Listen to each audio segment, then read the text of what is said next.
Hello student, good evening. Study always seek knowledge, अर्थात अध्ययन ही हमारे ज्ञान को बढ़ाता है। तो स्टूडेंट, मैं कन्हैया जी पांडे आपका केजे नॉलेज हब के यूट्यूब चैनल में स्वागत करता हूं। तो स्टूडेंट, आइए आज हम लोग बिहार बोर्ड के वर्ग दसम के विषय भूगोल के पाठ 4 के भारतीय भवन पुस्तक में दिए गए लघुतरीय प्रश्नों के बारे में कुछ चर्चा करते हैं तथा विभिन्न प्रश्नों का तथ्यात्मक विश्लेषण के द्वारा उत्तर देने का प्रयास करते हैं। तो स्टूडेंट, आज का लघुतरीय प्रश्न का पहला सवाल है पाठ 4 वन और वन प्राणी संसाधन का। पहला लघुतरीय प्रश्न है, डेल्टाई वनों में मुख्य रूप से कौन कौन से पेड़ उगते हैं, वे पेड़ किस प्रकार उपयोगी हैं। तो स्टूडेंट, डेल्टाई वनों में मुख्य रूप से सुंदरी, केवड़ा, मैंग्रोव, गैरोन एवं हेरिटीरा के वृक्ष उगते हैं। ये वृक्ष बड़े ही उपयोगी होते हैं क्योंकि इनकी लकड़ियां हल्की और मजबूत होने के साथ मुलायम होती है। इन लकड़ियों का उपयोग नाव बनाने में, फर्नीचर बनाने में एवं जलावन के रूप में किया जाता है। डेल्टाई वनों से अनेक प्रकार की जड़ी बूटियां प्राप्त की जाती हैं जिनका उपयोग दवा बनाने में किया जाता है। इसके अलावा इन वनों से मनुष्य को फल फूल प्राप्त होते हैं जिनका उपयोग मनुष्य और अन्य जीव जंतु जो हैं भोजन के रूप में करते हैं। तो स्टूडेंट, अब हम लोग प्रश्न संख्या 2 को देखते हैं। हमारा प्रश्न संख्या 2 है कि दक्षिण भारत के 3 राज्यों का नाम बताएं जहां वनों का वितरण कम है। तो स्टूडेंट, जैसा कि आपने पढ़ा होगा वन और वन्य प्राणी संसाधन के पाठ 4 में कि भारत के में जो है वनों का वितरण असमान है, इसका वितरण अलग अलग तरीके का है।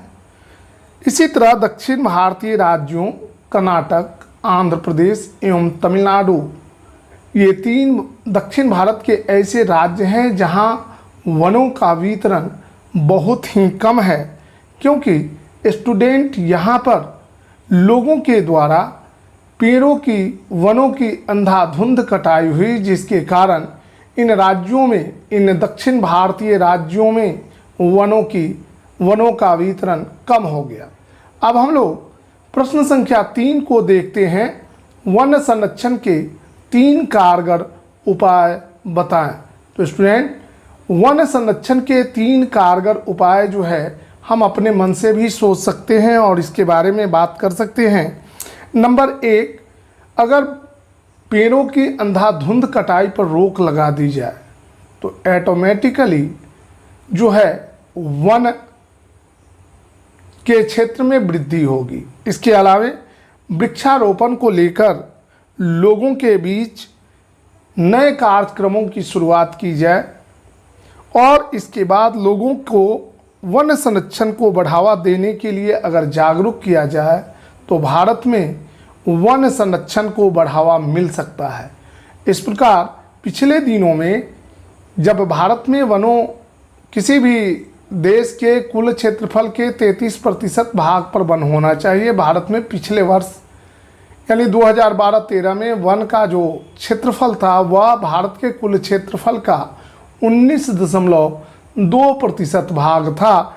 लेकिन वर्तमान काल में 2019 के द्विवार्षिक रिपोर्ट के अनुसार भारत में वन का क्षेत्रफल 2% से अधिक बढ़ा है।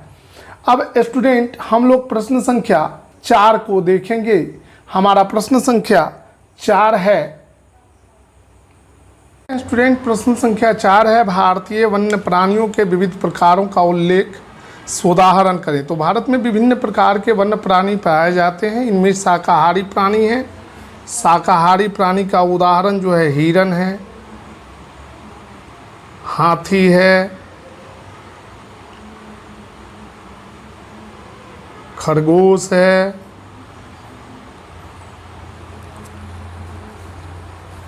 खरगोश,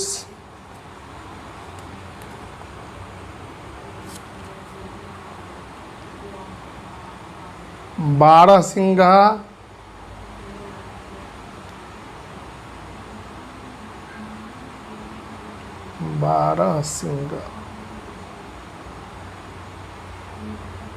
बारहसिंगा है, नीलगाय है, जंगली सूअर है।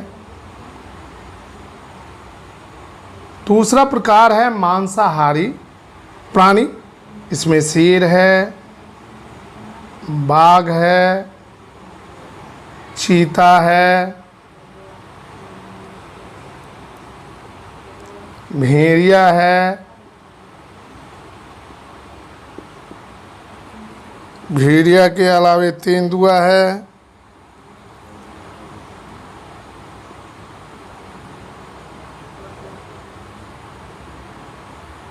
कुतरने वाले प्राणी इसके अंतर्गत आते हैं गिलहरी, गिलहरी एक कुतरने वाला प्राणी है, लंगूर, बंदर, चूहा, खरगोश। प्राणियों का जो चौथा प्रकार है उसको उभयचर कहते हैं। वैसे जीव जो जल और स्थल दोनों पर रह सके उनको उभयचर प्राणी कहा जाता है, जैसे मेढक, मगरमच्छ,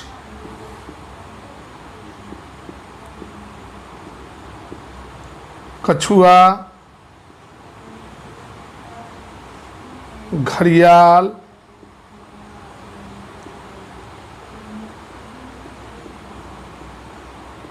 और पांचवा जो प्रकार है जिसको रेप्टाइल्स कहा जाता है, जिसमें अजगर वगैरह आते हैं।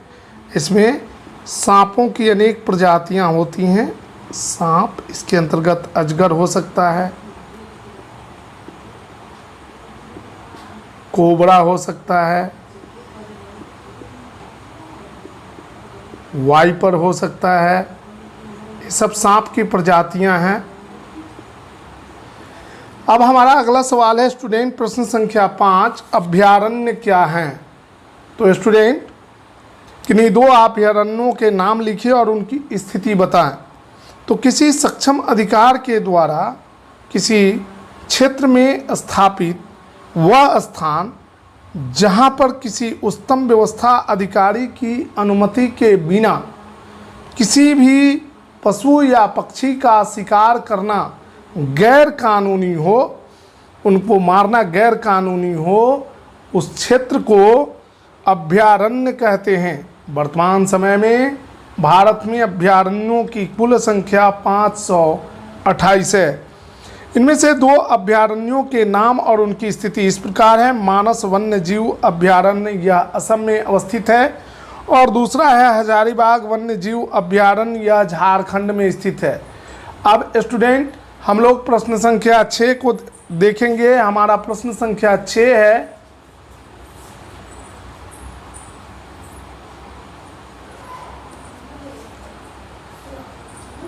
स्टूडेंट हम लोग प्रश्न संख्या 6 को देखते हैं। वन्य प्राणी किस प्रकार हमारे लिए लाभकारी हैं? वन्य प्राणी हमारे लिए लाभकारी होते हैं क्योंकि इनके कारण हमारे पर्यावरण के पारितंत्र में संतुलन बना रहता है। ये हमारे लिए मनोरंजन के साधन उपलब्ध कराते हैं। चिड़ियाघरों में, सर्कसों में हम इन प्राणियों को देखकर मंत्रमुग्ध होते हैं। इन प्राणियों से हमें अनेक कीमती पदार्थ प्राप्त होते हैं, जैसे मृग से कस्तूरी, हाथी से हाथी दांत और उसके हड्डियां जो है ये कीमती पदार्थ होते हैं। वन्य प्राणियों के कारण जो हमारे फसलों को बर्बाद करने वाले छोटे जंतु होते हैं उन्हें वन्य प्राणी यानी मांसाहारी जंतु खाकर हमारे फसलों की सुरक्षा करते हैं। तो अब हम लोग प्रश्न संख्या 7 को देखते हैं। हमारा प्रश्न संख्या 7 है कि वन महोत्सव एवं बाघ परियोजना क्या है? तो स्टूडेंट वन महोत्सव वनों के संरक्षण एवं उनके विकास के लिए सरकार के द्वारा उठाया गया एक महत्वपूर्ण कदम है। भारत में 1952 से प्रतिवर्ष वन महोत्सव मनाया जाता है। इसके अंतर्गत प्रतिवर्ष लोगों के द्वारा वर्षा ऋतु में लाखों की संख्या में वृक्ष लगाए जाते हैं और लोगों के बीच वनों के संरक्षण के लिए जागरूकता पैदा की जाती है, ताकि भविष्य में ये लोग जो हैं वनों के प्रति जागरूक रहें और उन्हें यह ज्ञात हो कि वन हमारे दुश्मन नहीं हैं, वन जो हैं हमारे लिए उपयोगी हैं। और इस प्रकार लोगों में जागरूकता प्रदान करने के लिए वन महोत्सव मनाया जाता है। अब हमारा अगला सवाल है, बाघ परियोजना क्या है? तो स्टूडेंट 1972 के तक भारत का राष्ट्रीय पशु शेर था, लेकिन 1972 में जब भारत में बाघों की संख्या तेज़ी से घटने लगी, ऐसा शिकारियों के द्वारा शिकार किए जाने के कारण बाघों की संख्या घट रही थी। भारत को कभी बाघों का देश कहा जाता था, इसलिए सरकार ने 1972 में बाघों के संरक्षण के लिए प्रोजेक्ट टाइगर अर्थात बाघ परियोजना की शुरुआत की। 1973 में बाघ को भारत का राष्ट्रीय पशु घोषित किया गया और बाघों की संख्या बढ़ाने के लिए भारत में 27 बाघ अभयारण्य की स्थापना हुई, जिसके परिणाम स्वरूप भारत में बाघों की संख्या दिन प्रतिदिन बढ़ने लगी और वर्तमान समय में भारत में बाघों की संख्या एक अच्छी स्थिति में पहुंच गई है।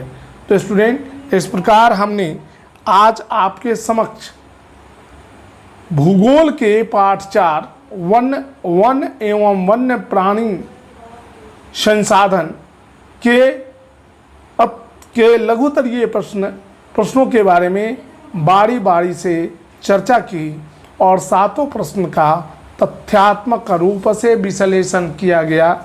अगर आपको हमारा वीडियो अच्छा लगे तो आप हमारे वीडियो को लाइक करें, शेयर करें तथा हमारे YouTube channel KJ knowledge hub को सब्सक्राइब करें। तो स्टूडेंट, मैं कन्हैया जी पांडे तब तक के लिए आपसे विदा लेता हूं। हमारे अगले वीडियो का इंतज़ार करें। धन्यवाद।